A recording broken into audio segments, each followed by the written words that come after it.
Hello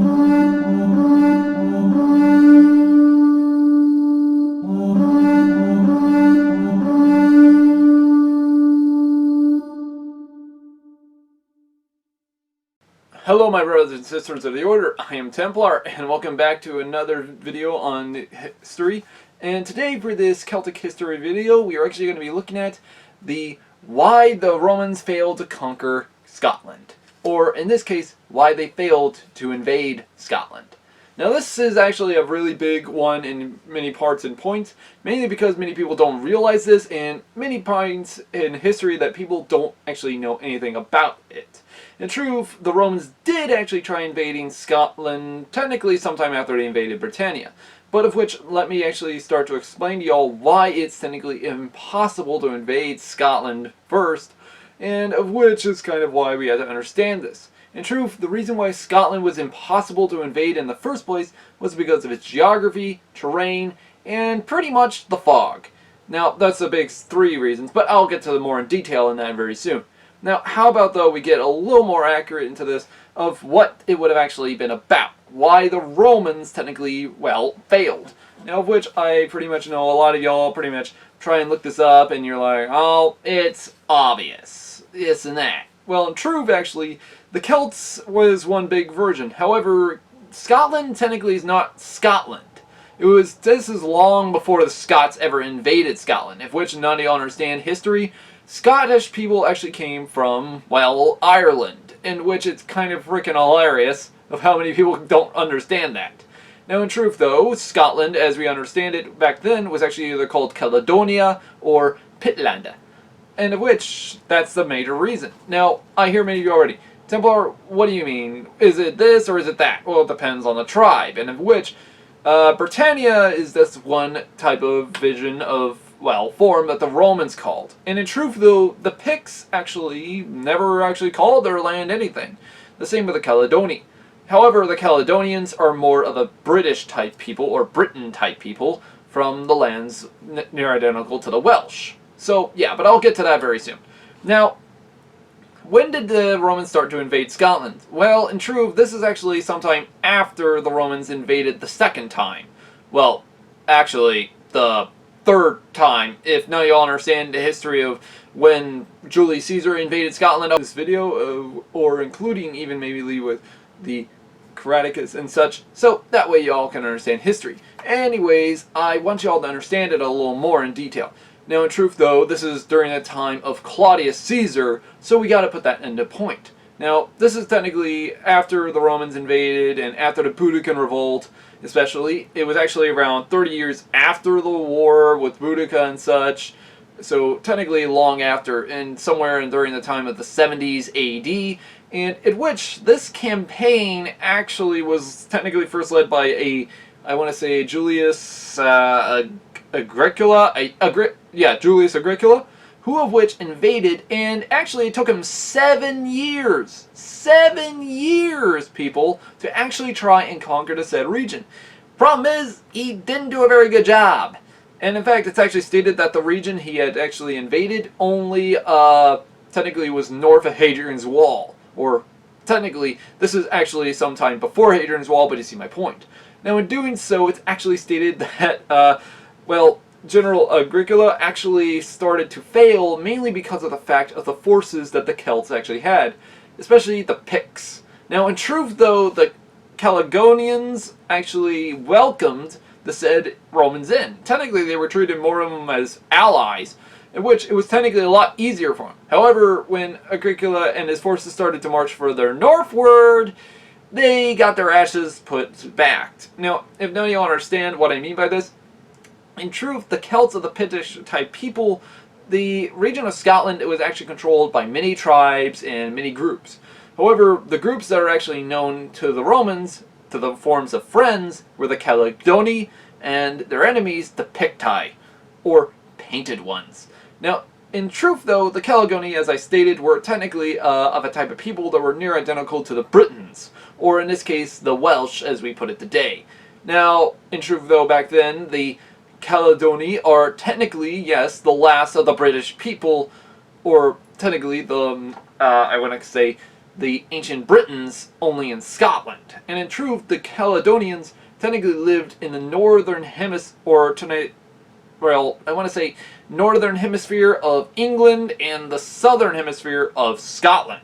And in doing so, these type of groups are extremely, well, different and diverse in tongue and culture. However, they technically had a form of peace with the Romans. However, when it came to the Picts, on the other hand, these guys were extremely gruesome to the Romans. Now, there was a huge way you can tell the difference between a Caledonian and a Pict. One, a Caledonian looked like a normal human being. He did not have any, well, tattoos. He just looked like a regular Celt. However, the Picts, on the other hand, they looked, well, as you can see in this image, like this. They had paint. They were technically tattooed with, well, not technically ink. Now, if none of you all understand of how this blue colorization is made, instead of with modern ink, they would have actually used duck poo. Yeah. Hey, don't look at me. I'm not the one that came up with this. In fact, technically, that's actually how you make the color blue back then, and still to this day. Now, in truth, though, when the Picts tattooed themselves, they technically tattooed themselves in a type of form all over their bodies, of which this is a Roman account. We don't know if this is true or not, but it does actually explain of their tribe or their people of where they live. And in doing so, these are technically the, well, most ancient ancestors of the ancient Celts of Pictland, and in which the Picts were extremely gruesome warriors, yes. And in truth, this is really cool because the Picts actually, when they tattooed themselves, they described of where the region was and how they lived and where they farmed and such, just because of, well, their outfits. Now, in doing so, though, this is actually really big in history books, that of which many people don't understand. In truth, the Picts actually were kind of, I want to put this as, they're kind of, take a look at this one. This image is of, well, I want to say, a modern recreation of a Pictish design, and this is a Maui warrior. So, here's the thing. I know that the Maui are all the on the other side of the globe, but you gotta admit, this is a good example. This is a Celtic design. This is the Maui. In truth, this is actually, in fact, both the Maui and the Celts actually do give a good example to this type of form, because the Picts design shows of where he's from and what he does. That's the same with the Maui. So, yeah, you can see the point there. Now, in truth, I do have Pictish blood in my veins, but you don't see me wanting to do a massive tattoo all over my body. But yeah, anyways. Now, let me get right back to the story. In history. Now, in truth, it's actually stated that General Agricola had technically done 7 years of combat. Now, the 7 years of warfare failed miserably for him. In fact, it's actually stated that Agricola lost more forces than he had ever gained. Now, in truth, his invasion of Scotland was both a land and sea campaign. In truth, he thought, oh, I can easily defeat these pagans. I can easily defeat these barbarians. He was wrong. He lost ships due to the Northern Sea type of... If none of you understand of what I mean by this, if you were to actually understand, the Romans are from the Mediterranean. And, well, Britannia is technically an island, of which is next to the North Sea. And the North Sea type of, well, weather patterns is very diverse with massive storms. And of which, what the Picts have actually dealt with. And the really messed up thing is, the Romans failed to realize that. In fact, this actually did not end well for them in history books, especially when it came down to, well, the fighting. In fact, when the Romans started to invade further north, they found out that they could only go one way. They had to follow the shoreline of Scotland, which, take a look at this. This is a geological version of the said region of Scotland. Now, take a look at this. We have massive mountains to the west, and we have technically, well, plain grasslands. It may look like that, but in truth, this grassland, these aren't grasslands. This is full of valleys, this is full of swamplands, this is full of areas of rivers and such, that of which the Romans were not used to fighting in. And in fact, it's actually been stated that the Romans had actually needed to find a way to march through these marshlands. So how were they to do that? Well, they created stilts. Yes, this is really stupid and funny. The Romans did this in order to try and cross over the said boglands. However, the Picts, they already knew where and when to attack. And as well, since they lived in the said region, they already knew of where to actually put their feet down. The Romans, on the other hand, not so much. Now, in truth, the Roman idealism of this said Scotland, in fact, this is a really big myth that the Romans thought up of. They actually thought Scotland was an endless country. That of which would actually just, well, it didn't look like this. In fact, this is a map of ancient Roman design version of what the ancient world looked like to them. And in fact, no one actually knew what Britannia looked like. Hell, they didn't know anything about Ireland until they got onto Britannia. And the messed up thing is, many of the times over, Romans did not know how far up north Scotland would go. In fact, the Roman idealism is kind of as idiotic as the Spaniards' idealism for California, which, if you know, I've ever seen a map of the Spanish California, the Spanish drew California as an island. Literally. Look that up. I dare you. Trust me, you'll find something really stupid there. Now, why is this a big example in form and history? Well, we can understand why this is.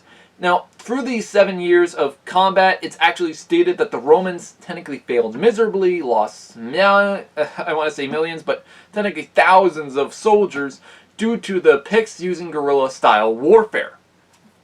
Now, in around the 800s AD, the Romans were technically told to withdraw and, well, leave the said region due to the fact their forces were technically needed elsewhere.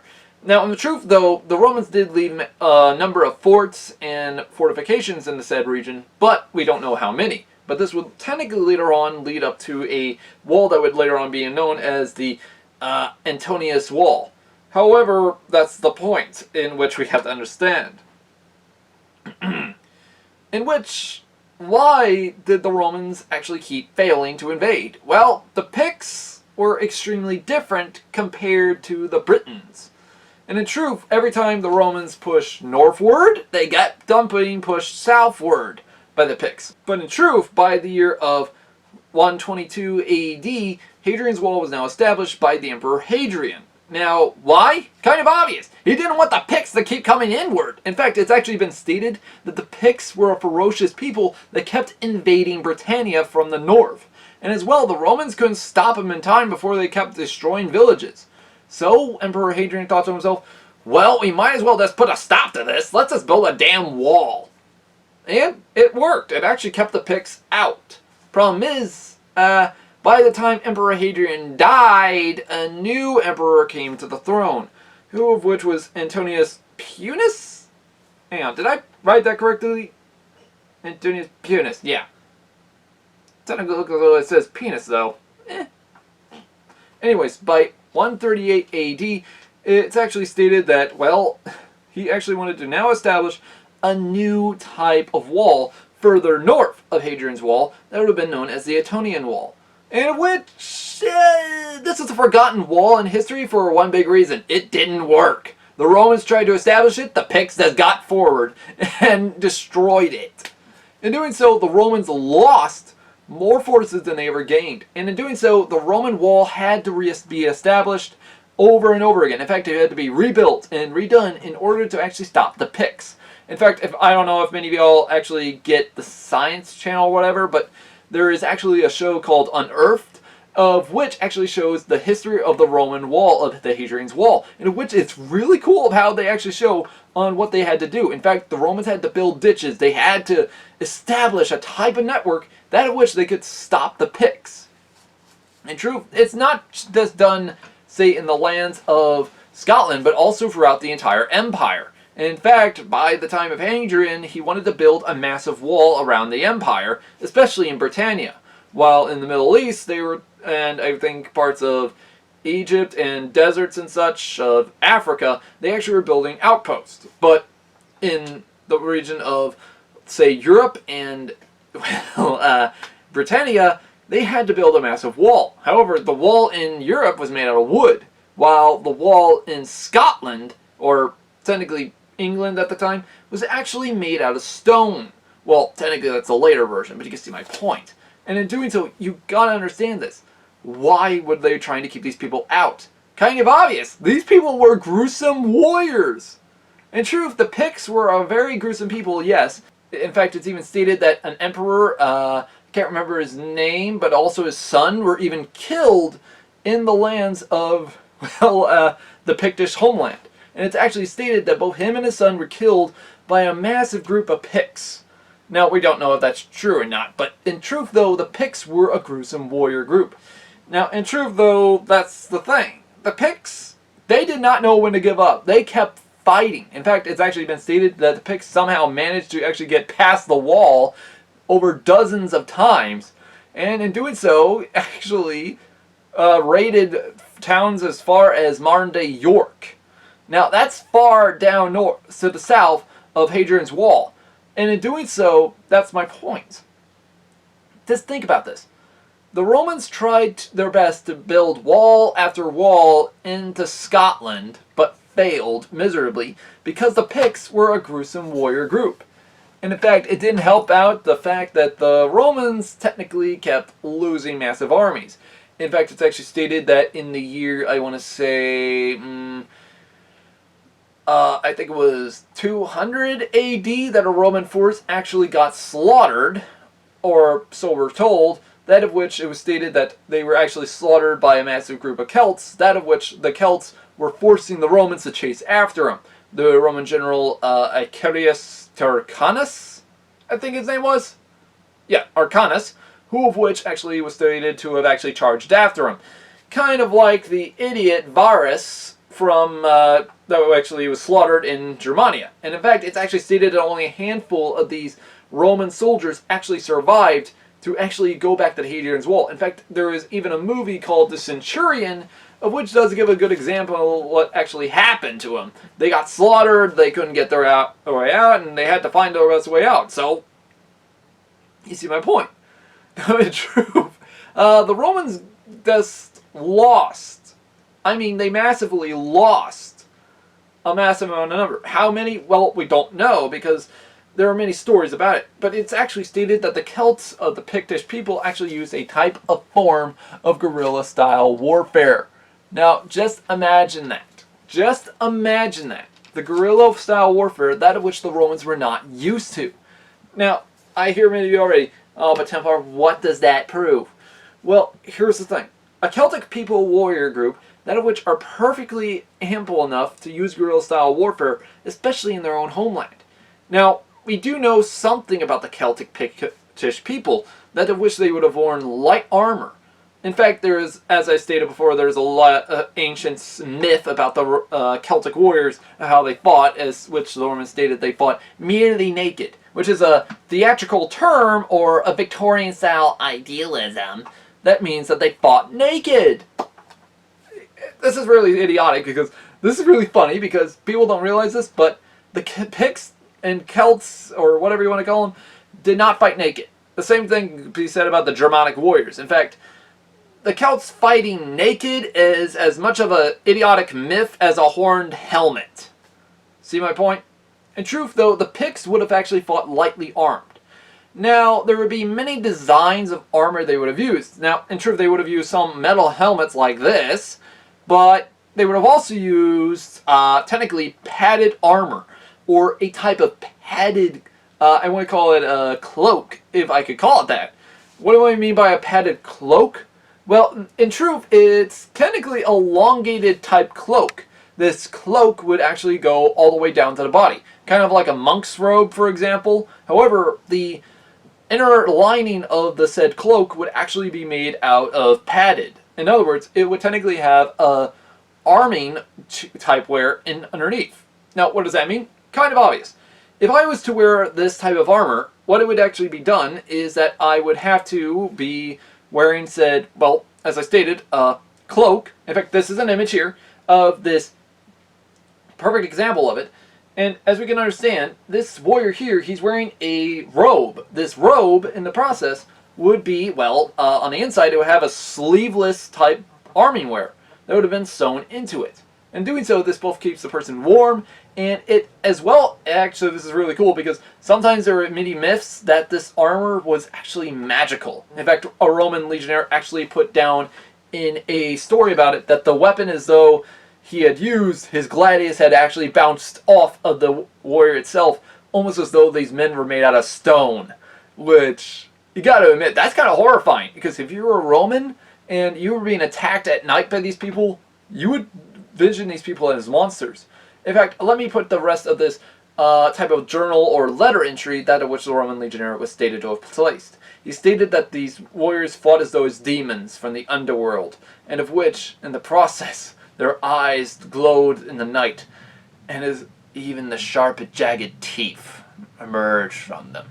Now, that sounds a little bit of like a theatrical myth. So, yeah.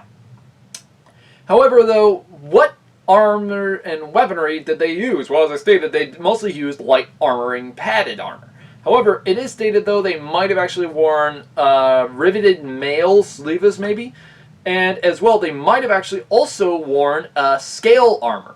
Now, if you all know what Celtic scale armor looks like, it's technically an evolution of armor. And in doing so, this armor would actually be padded, then riveted mail, then scales, then overlaced with leather, or boiled leather to be precise. However, sometimes it would just be padding, the scales, then the leather, or just padding and scales, in which it depends on their wealth. Now in doing so, though, the weapons in the Celtic region of Scotland, or Pictland as I should say, were a lot different. How so? Well, the Picts actually used shorter swords than the Romans. In fact, the blade length was only like about somewhere between 12 to 18 inches. Not very long, but it was narrow enough. Literally, it had a tapering point for a good thrust. This is kind of cool because that's how the Picts would have used it. They would have used it like that in order to actually kill their opponent. Now, though, their shields, though, were like this. They looked like a square or a diamond shape. Why would they make them like this? Well, this is kind of a weird story about them, but it's actually stated that these shields were so impressive that the Romans were unable to actually penetrate them even with a scorpion bolt. Now, that's saying something. And in truth, even a Roman javelin couldn't even pierce it. So, makes you wonder, why the fucking hell do you think a Roman would ever want to go into the northern lands of Scotland? And in truth, Scotland was actually a very diverse country. In truth, you couldn't exactly invade Scotland, well, actually, ever. In fact, many countries have actually tried and failed. The only one that actually managed to succeed was the British military, and they only succeeded with gunpowder. Or, as well, they only managed to succeed because of the fact Scotland had actually married into the British Empire, so, yeah, we see the problem there. So, but in truth, though, that's the thing. The Scots, or I should say the Picts, were extremely gruesome warriors. They did guerrilla-style combat. And in doing so, the Celts, actually, of the Pictish region, were very feared in the said region itself. In fact, Romans even stated the following, that the trees themselves moved in the forms of brush, and as though demons were about to come forth and take them. I mean, that's a horror story, that's right there. The trees coming alive? Oh man, I mean, this ain't no Lord of the Rings, but you gotta admit, that's kind of scary. Now though, that's the thing. The Celts actually fought both during the night and during the day. They actually did this in order to put fear into the Romans. The Romans, well, you gotta admit, that would scare you in the middle of the night. You're being attacked, you hear wolves, you hear strange animals. In truth, that animal type sound might have been a modified version of the Celtic Carnix, of which is a really impressive Celtic invention by far. I'll also leave links down below and for videos that of which cover this type of form in history, y'all, of which many of you might actually will love to see that, I bet. Now, that's my next point. What exactly also did the Celts also use? Well, they would have also used this spear like this. This is a wave spear, or flamen spear, as which many people call it. In which many of you might wonder, Templar, why is this so terrifying? Well, here's the thing. You get attacked by a weapon like this, you're technically a dead man. Why do I mean by that? Here's the thing. This Celtic spear, even though it has this wave-like length in it, in truth, the Celts would have actually used missile weapons like this, like, well, small javelins that had these type of heads. As well, they would have also used, well, spears, one-handed thrusting spears, but as well, these spears were not just meant for thrusting, these were also meant for cutting. Now, here's the thing, if these javelins are thrown at you, it's actually even stated that Romans actually lost their limbs because of these weapons. Why?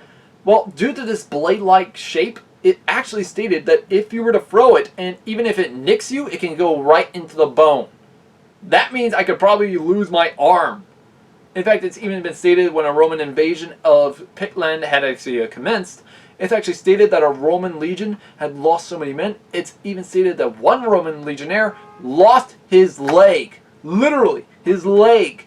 Now, here's the thing. Many of y'all might not wonder where he got hit. In truth, he actually got hit in the thigh. Literally, the thigh. Now, if none of y'all understand where the thigh is that area between, it's technically right above the said kneecap. And here's the thing. If you get hit right in the thigh, you're technically, well, going to lose a whole leg. And in fact, it's actually stated it went through and through the center of his leg and actually tore his leg asunder. I mean, that is kind of a gruesome point. It's stating that I lost my fucking leg. Now, in truth, though, even though the Romans actually were hiding behind their wall most of the time, it's actually stated the Picts actually invaded the wall and destroyed it most of the time. In fact, it took many times for the Romans to finally fix it. But it, most of the time, did not stand up to the point. So, yeah, it kind of doesn't help these Romans here. In fact, many times over, by the time of the 3rd century crisis, especially during the time after the Gallic War, or the Gallic Empire fell to the Romans, if none of y'all understand that history, well, you might want to look up the Gallic Empire, of which is technically a combination of the region of Gaul, Britannia, and some part of, well, Celt Iberia. So, yeah. Now, in truth, though, we have to understand the point and meaning behind this. Why? Well, that's my point. In truth, after the Gallic Empire fell, the Romans tried to reclaim the said region a little bit faster than they did. Problem is, it didn't work. Romans failed miserably to take the regions north of Hadrian's Wall. They believed that it was their God-given right to actually take it, or the god of Mars, or whatever. You see my point.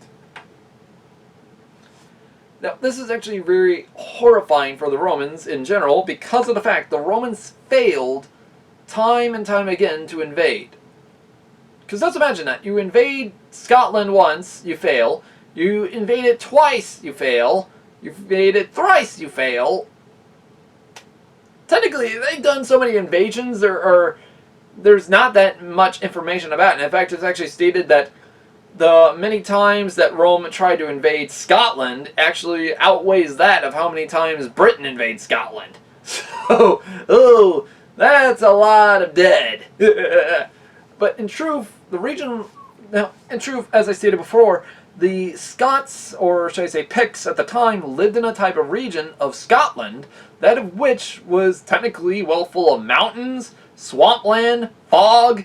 Technically, it's something of a nightmare for an invading army to get into. In fact, the British felt that, the Romans felt that, so including also the Anglo-Saxons and Viking people. So we can see why Pictland was an invasion nightmare. Now, in truth, though, we have to understand, though, the Picts were incredibly divided. In truth, there was no true Pictish king. But in truth, though, it's actually stated that sometimes the Picts did have a ruler or leader to join them together in which they would invade or destroy the, well, Romans. However, the Romans technically kept invading up until 400 AD, of which was the final time that the Romans finally held their ground in the north. In fact, if not all understand what I mean by that, well, in truth, by 400 AD, the Romans were now withdrawing from Britannia.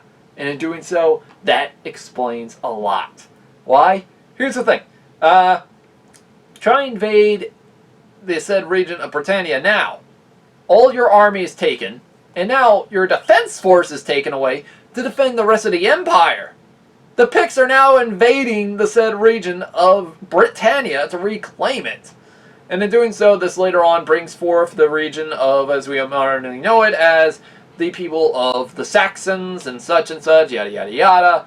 And as well, the Saxons then try to invade the said region of Scotland or Pictland, but also fail miserably from time to time. But in truth, we gotta understand, the Picts would have actually been the most gruesome warriors in history. And in fact, this is why I love them, because in truth, no one could even manage to invade, well, the region of the Pictland until the British Empire came around. Now, in truth, though, the Romans did manage to destroy some said Celtic hill forts. If none of y'all understand what those hill forts are a type of fortification, kind of like an ancient version of a castle, if you could put it that way. Now, in truth, though, when the Romans actually, well, invaded, they were actually stated to have actually destroyed at least up to 3 to 5, I want to say, or somewhere to 3 to 7 Celtic or Pictish type hill forts, but in truth, no, it didn't work out so well. In fact, as I stated prior, most of these Celtic type of, well, strongholds were near the water, meaning it was near impossible to invade and destroy. So, yeah, it kind of makes you wonder, why did the Romans think it would be an easy job? It wasn't. In truth, Romans thought, this is going to be easy. We're going to defeat these pagans. We're going to defeat these barbarians and be home by winter.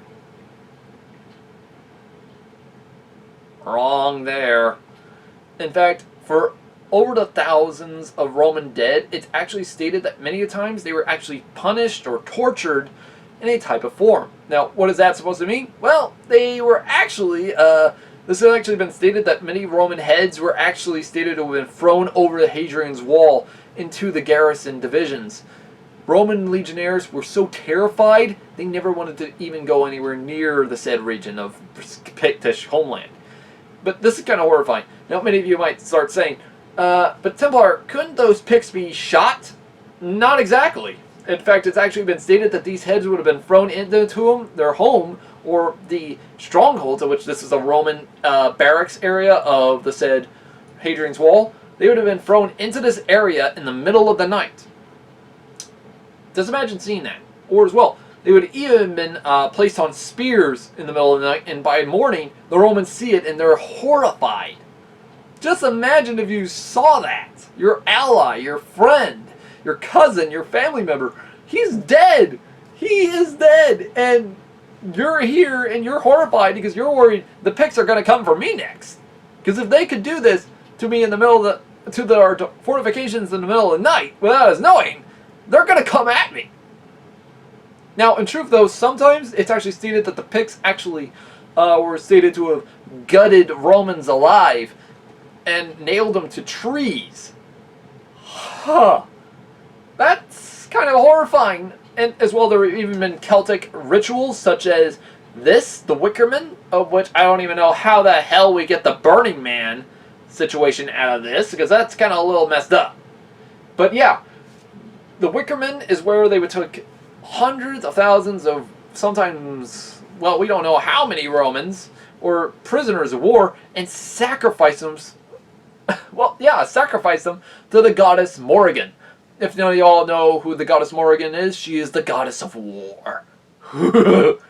I mean, she is kind of horrifying. Trust me, you don't want to piss her off. And we kind of dated a little bit.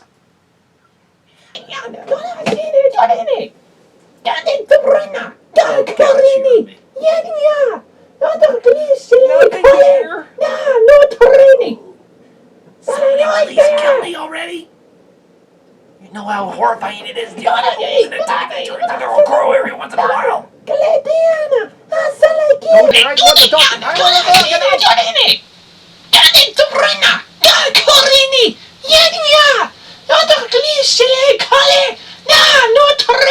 We'll be right back.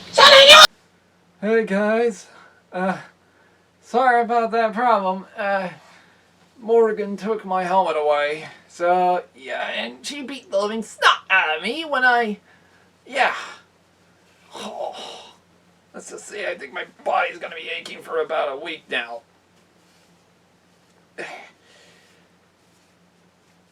do me a favor. Next time, just send me to Valhalla. Ugh. I know one thing, I don't want to piss her off again.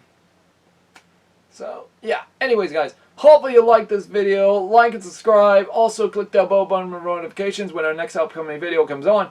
Also, check out our Facebook so that way you can understand of other type of things that we will actually be discussing. Anyways, guys, this has been Templar. Have a great day. And please come and kill me already. Come and save me now. Oh, shite. Hope to see you later, guys.